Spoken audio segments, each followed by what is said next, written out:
And I really wanted to do it. It was very unusual about this old well, maybe it'll be good, I don't know. But this old vaudevillian living in a theater and a little girl who runs away from an orphanage. Buddy Hackett spent decades making millions of people laugh. But in his final years, something extremely heartbreaking was happening behind the curtain. His body was failing him in ways he could have never predicted. And after devastating warnings from his doctors, warnings he chose to ignore, the clock began counting down. The woman who had loved him for nearly 5 decades stood by and watched, helpless, heartbroken, and completely unprepared for the tragedy that was unfolding. And when the end finally came, it happened in a way nobody could have ever imagined. The making of a comedy icon. Buddy Hackett spent decades standing in front of sold-out crowds, making millions of people double over with laughter. He shared stages with legends, starred in Hollywood classics, and became one of the most recognizable faces in American comedy. But the final chapter of his life looked nothing like the glory days. The laughter stopped, the crowds disappeared, and what happened to him in the end was so far removed from his peak that most fans have never heard the real story. Buddy Hackett was born in Brooklyn on August 31, 1924, with a different name entirely. His parents named him Leonard Hacker. His father, Philip, made a living upholstering furniture and tinkering with inventions that never quite worked. His mother worked in the garment trades, sewing clothes for other people's families while raising her own. They were not wealthy, nor were they connected to show business. They were Jewish immigrants trying to give their son a life better than the one they had. That son would find his way out of Brooklyn, but not through education or hard work in a conventional sense. He would laugh his way out. When Leonard was a young boy, his face stopped working properly. He developed a severe case of Bell's palsy, a condition that paralyzes the nerves on one side of the face.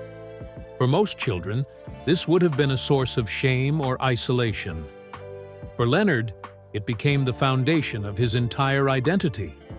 The paralysis left him with an asymmetrical mouth that slanted to one side. It gave him a natural slur in his speech, a vocal quality that sounded like he was perpetually amused by his own words. He could not have fixed it if he wanted to, and eventually, he stopped wanting to. He just learned to use what he had been given. There was another physical trait that shaped his childhood. Leonard was severely overweight. In a neighborhood where toughness mattered, and boys measured each other by their fists, his body made him a target. The bullies came for him regularly. But Leonard discovered early that he could disarm them with words. He could make them laugh. He could say something so unexpected, so perfectly timed, that the anger drained out of a confrontation before it turned violent. Comedy became his shield. Then it became his weapon, and eventually his profession. He grew up in a Brooklyn that produced extraordinary talent in clusters. His next-door neighbor was a boy named Sandy Koufax, who would grow up to become one of the greatest pitchers in baseball history. The two neighborhood kids went in different directions, one toward the World Series, the other toward the stage. But both learned the same lesson about pressure and performance. When you are in front of a crowd, there is no room for fear. Unfortunately, the Second World War interrupted everything. Buddy spent 3 years in the United States Army, serving in an anti-aircraft battery. He was not performing comedy during those years, but the discipline of military service gave him something he would need later: the ability to work through exhaustion, to show up every night no matter how he felt, and to treat comedy not as inspiration, but as labor. When the war ended, he came home ready to work. He started where all aspiring comedians started in those years: the Borscht Belt. The Catskill Mountains resort circuit was a brutal proving ground. The audiences were tired, the pay was terrible, and the conditions were cramped. Hackett slept on basement floors. He performed in rooms where the only compensation was a free meal. He changed his name somewhere along the way, trading Leonard Hacker for something that sounded friendlier, more approachable, and more like a man you would want to have a drink with. Buddy Hackett was born in those small, smoky nightclubs, one joke at a time. The breakthrough came in December 1954. Hackett made his Broadway debut in a farce called Lunatics and Lovers, written by Sidney Kingsley. The play ran for 336 performances, which meant Hackett performed the same material night after night for nearly a full year. Critics took notice of his physical timing. He did not just tell jokes, he inhabited them, using his body, his asymmetrical face, and his slurred voice as instruments. Broadway audiences had never seen anyone quite like him. Hollywood came calling soon after. Hackett landed roles in films that have aged into classics. He played Marcellus Washburn in The Music Man in 1962, holding his own against Robert Preston. He played Benji Benjamin in It's a Mad, Mad, Mad, Mad World in 1963, a chaotic ensemble comedy that remains a landmark of its genre. These roles made him famous, but they did not make him rich in the way people assumed. Hackett worked constantly because he had to. He also found a second career as a commercial pitchman. In 1968, he succeeded Bert Lahr as the face of Lay's potato chips. The slogan was simple and unforgettable: "Nobody can eat just one." Hackett delivered it with such conviction that the line entered the cultural vocabulary. He filmed those commercials for 3 years, and for 3 years, American households saw his face every time they opened a bag of chips. A later generation would know him best as a voice. Disney cast Hackett as Scuttle the Seagull in The Little Mermaid in 1989. He was 65 years old, far past his commercial peak, but his voice had lost none of its character. Children who had never seen his previous films recognized Scuttle immediately. Hackett had found a way to reach audiences across 4 decades without ever changing his style. He was always himself, whether on Broadway, in Hollywood, or inside a cartoon seagull. By the late 1990s, he was still working. He appeared regularly on The Late Late Show with Craig Kilborn in a segment called Tuesdays with Buddy. He seemed ageless, tireless, and indestructible. But the same body that had carried him through 6 decades of comedy was hiding a danger that no audience could see. And the woman who loved him, the wife who stayed with him through all of it, would watch it all happen in a way that no one could have predicted. The woman who stood by him. Before Sherry Cohen, Buddy Hackett's romantic life was barely worth mentioning. He dated here and there, mostly women he met in the comedy clubs of New York, but nothing ever took root. The problem was not a lack of interest. The problem was Buddy himself. He carried deep insecurities about his appearance, the kind that never fully heals no matter how many people laugh at your jokes. He had spent his childhood being mocked for his weight and his face. Success did not erase those memories. It just gave him something to hide behind. So he buried himself in his career and told himself that romance could wait. Then he met Sherry. She was a young Brooklyn-born dance instructor performing under the name Sherry Dubois.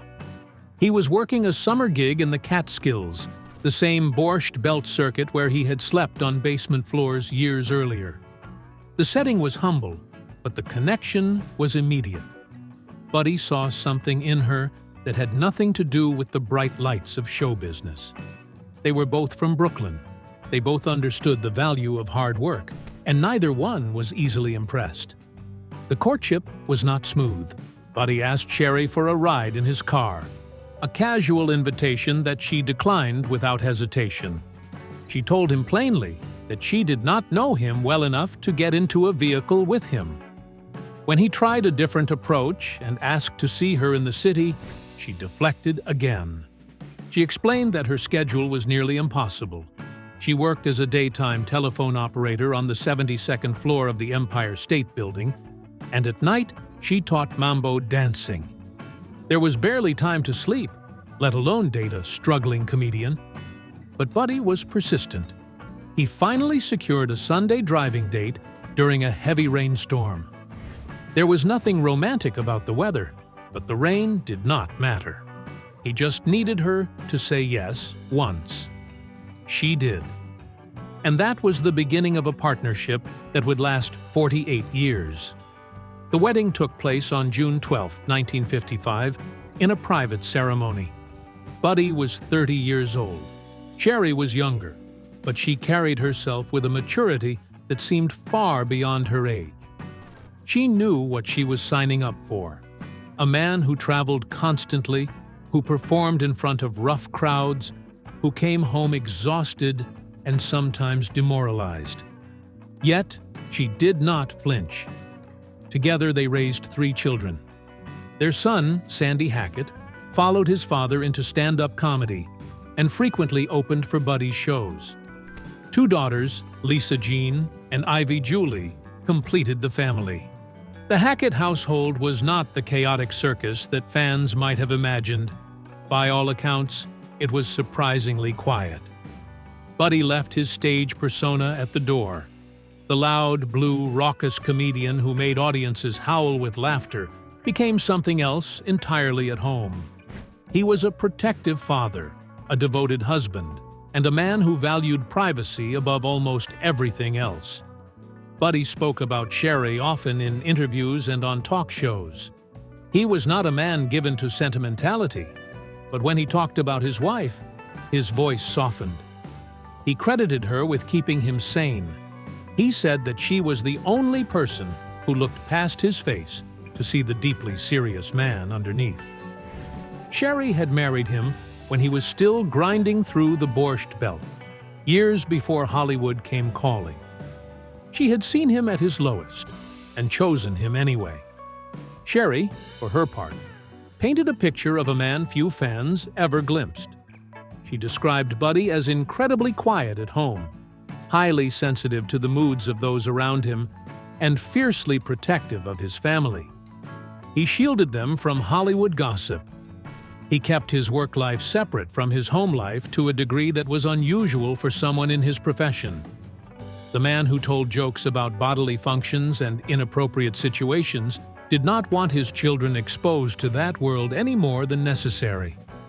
He drew a line between the stage and the living room, and he never crossed it. The couple spent 48 years together in marriage, a remarkable achievement for any relationship, especially in the entertainment industry. Buddy and Sherry Hackett outlasted nearly every celebrity marriage of their era. They did it without scandals, without separations, and without the tabloid coverage that destroyed so many other unions. They simply stayed together because they wanted to, because they had built something that worked. But no amount of love could stop what was coming. In the late 1990s, something shifted in Buddy's body. The same physique that had been his armor for so many years began to betray him. The changes were subtle at first, easy to dismiss as normal aging. Sherry noticed before anyone else. She was the one who finally convinced him to see a doctor. And what that doctor found would change everything about their remaining years together. The diagnosis that changed everything. For decades, Buddy Hackett had relied on his body to make a living. He threw it around stages, contorted his face into absurd shapes, and used his physical presence as the engine of his comedy. But in the early 1990s, the body that had served him so well for so long sent a message that he could not ignore.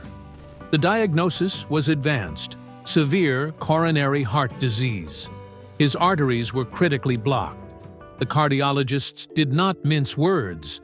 They told Buddy that he needed heart bypass surgery, and he needed it soon. Without intervention, His heart would continue to weaken until it could no longer do its job. The doctors laid out the risks of the surgery and the certainty of decline without it. Buddy listened to all of it, and he made the shocking decision to decline the surgery. He was not afraid of the operating table in the way that some people are. His refusal came from a deeper place, one rooted in the same stubborn independence that had carried him from Brooklyn to Broadway. He did not want to be operated on or have to spend weeks recovering in a hospital bed. He wanted to manage the condition on his own terms, with medication and willpower. The cardiologists warned him that medication would only slow the progression, not stop it. Buddy heard them, but he did not change his mind. For a few years, he managed. He took the pills. He tried to watch what he ate. He continued working because work was what he had always done when life got difficult. But the body does not negotiate. In 1996, the illusion of control shattered on a stage in front of a live audience.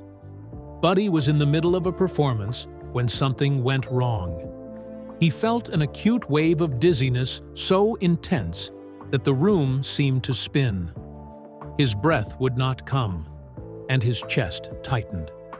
For a man who had spent decades commanding stages, who had never forgotten a line or lost an audience, the feeling of losing control mid-performance was more terrifying than the physical symptoms themselves.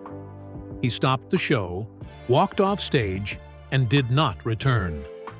That night marked the end of his live touring career. Buddy Hackett, who had made millions of people laugh from coast to coast, never performed another full show. The man who fought his way to Hollywood had been stopped not by a rival or a changing industry, but by his own failing heart. Buddy had his own theory about what caused that collapse. He told friends and family that he believed the vertigo and shortness of breath were not primarily heart-related. He had undergone major gum surgery just days before that performance, and he insisted that complications from the dental work had triggered the episode. But the cardiologists disagreed. They pointed to his blocked arteries and his refusal to undergo bypass surgery as the real culprits. However, Buddy had always trusted his own instincts more than doctors' opinions, and he held on to his dental theory until the end. There was another condition lurking beneath the surface, one that Buddy did not talk about publicly. He had been diagnosed with severe progressive type 2 diabetes. The disease had been advancing for years, quietly damaging his circulatory system while he focused on his heart. Diabetes and heart disease are a devastating combination. Each one makes the other worse. The diabetes compromised his blood flow, which put additional strain on his already weakened heart. His body was fighting a war on two fronts, and he was outnumbered. The physical changes became impossible to hide. His weight fluctuated wildly, swinging up and down as his medications and his appetite played tug-of-war with his metabolism. His breathing grew worse. Simple tasks that had once required no thought at all became ordeals. Walking across a room left him winded. Climbing stairs was out of the question. The man who had used his body as a comedic instrument, who had thrown himself across stages with reckless physical abandon, now struggled to move through his own house. He retreated from the public eye. The invitations stopped coming after a while, but even when they came, Buddy declined them. He developed intense anxieties about his declining physical capabilities. He did not want people to see him the way he had become. He wanted to be remembered as the man on stage, not the man in the wheelchair. So he stayed home, saw a few people, and talked to Sherry and his children. There was one loss that hurt more than most people understood. Buddy had been an avid firearm collector for decades. He loved the craftsmanship, the history, and the ritual of cleaning and maintaining his collection. But as his frailty increased and his health became erratic, he made a difficult decision. Buddy sold off his entire private weapon collection. Close friends noted that the sale took a heavy emotional toll. It was not about the collection itself. It was about what they represented: his independence, competence, and the ability to take care of himself.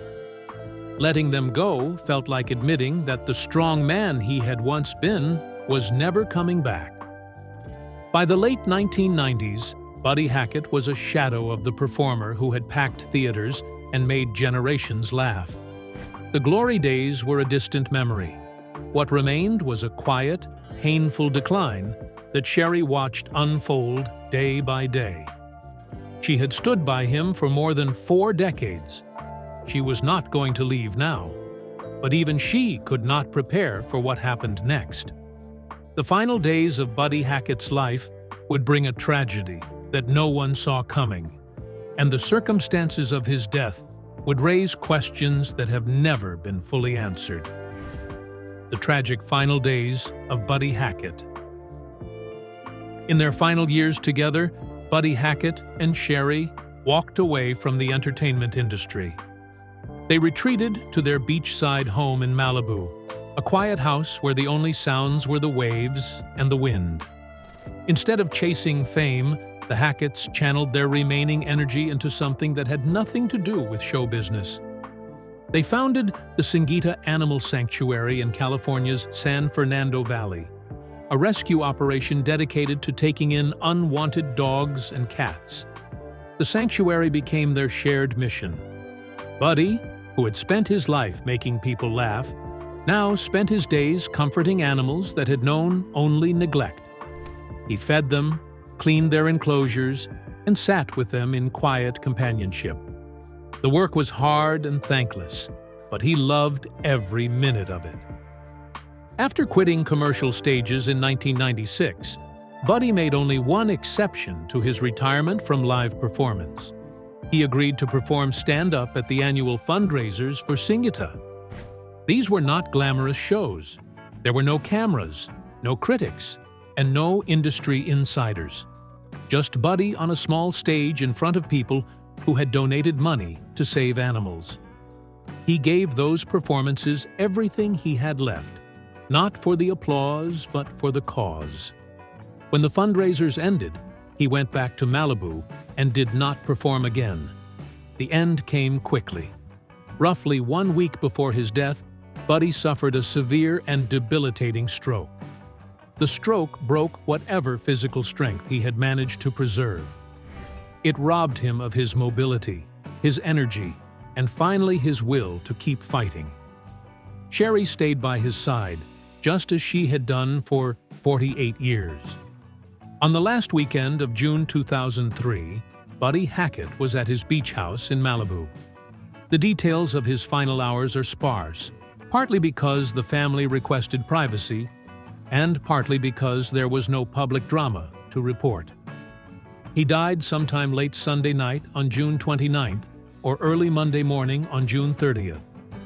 Family members found him at the house. There was no ambulance race to the hospital. He was simply gone. The formal medical evaluation ruled the cause of death as severe complications stemming directly from diabetes and chronic heart disease. The same conditions that had been diagnosed years earlier, the same conditions he had refused to treat with surgery, finally caught up with him. The cardiologists had warned him that medication would only slow the progression, not stop it. They had been correct. In accordance with his explicit final wishes, Buddy Hackett's body was cremated. He did not want a public burial. He did not want a grave that fans could visit. He wanted to be reduced to ashes and kept by his family, away from the cameras and the crowds. That is exactly what happened. His remains stayed in the care of the people who had loved him most. The man who had made America laugh for half a century died quietly in a beach house, surrounded by no one but his family. But the story did not end with the cremation. For Sherry, the real devastation began after the ashes were collected and the well-wishers went home. She had spent nearly 5 decades building a life around Buddy, she had managed his career, raised his children, and nursed him through his final illnesses. Now she had to figure out who she was without him.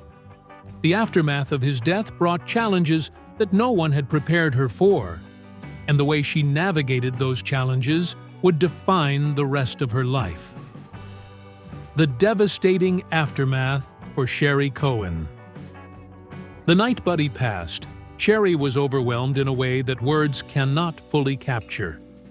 Close Hollywood friends, including comedians Jay Moore and Jeff Ross, rushed to the Malibu beach house to sit with her through the darkness. They did not tell jokes or try to cheer her up. They simply stayed present, making sure she did not collapse under the weight of the shock. Those first hours were a blur of phone calls, paperwork, and the strange administrative duties that death imposes on the living.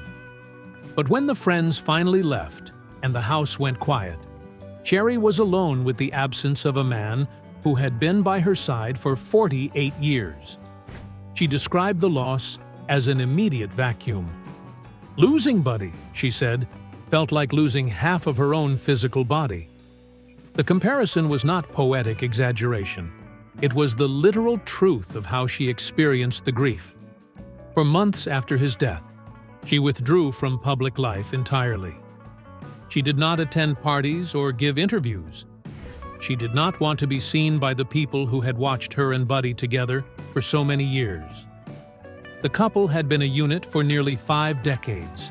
Being half of that unit was unbearable. Eventually, she found a way to keep moving. She threw her energy into the Singita Animal Sanctuary, the rescue operation she and Buddy had founded together. The animals needed her, and the shelter needed management. But running the nonprofit, without Buddy's celebrity fundraising power, proved far more difficult than she had anticipated. Buddy had been the draw, the name that opened wallets and attracted donors. Without him, the donations slowed. The work became more physically and emotionally draining. Sherry kept the sanctuary going as long as she could, but the burden was heavier than anyone outside the situation understood. Internet rumors have circulated for years claiming that Sherry was left with nothing, that Buddy died broke, and that she spent her years in poverty. Those rumors are false. Buddy Hackett left a substantial estate, but the wealth was not sitting in a bank account waiting to be spent. It was tied up in illiquid real estate, properties that held significant value but could not be easily converted into cash. Sherry was not poor. She was asset-rich and liquid-poor, a common situation for widows whose husbands invested in property rather than stocks or savings accounts. Her primary source of security was the family home, a landmark property that Buddy had owned since 1952. The house sat on a prime 1-acre corner lot in Beverly Hills, directly across from the Los Angeles Country Club. It measured 7,800 square feet, a substantial home by any standard, but its real value was in the land. In the decades since Buddy bought it, the neighborhood had become one of the most desirable in Los Angeles. The property was worth millions, but selling it meant letting go of the place where she had raised her children and built her life with Buddy. She was not ready to do that for a very long time. Decades after Buddy's passing, Sherry finally made the decision. In October 2020, she listed the Beverly Hills home for $18 million. The listing described it as a remodel opportunity or a potential lot for a new mansion. The house itself was old and needed work, but the land was priceless. Sherry was not selling out of desperation. She was selling because the time had come to let go. The children were grown, the memories were secure, and she did not need to hold onto the walls anymore. The years of widowhood brought other stresses beyond the management of property and animals. Her son, Sandy, became locked in a bitter, multi-year legal battle in Las Vegas over the rights to his Rat Pack musical tribute show.